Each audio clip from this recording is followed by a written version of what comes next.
My channel. और आप देख सकते हैं जैसे कि मैं अभी घर पर हूँ और मैंने व्लॉग इसलिए बनाए हैं क्योंकि मेरी बहन देखो मैगी लेकर जा रही है। इसकी फ्रेंड भी आई है और चलो हम जा रहे हैं बाहर जाकर उसको दिखाते हैं बाहर का माहौल चाहौल। और चलो बाहर आ गए। क्या बैठो देखो इधर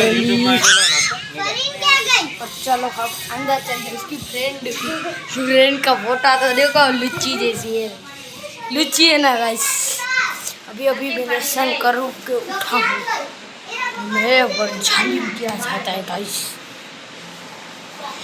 ये देखो मैं लुच्ची बहन, ये देखो उसकी फ्रेंड दूसरी लुच्ची। और चलो हम 1 मिनट का वीडियो बनाते हैं, मिलते हैं गाइस।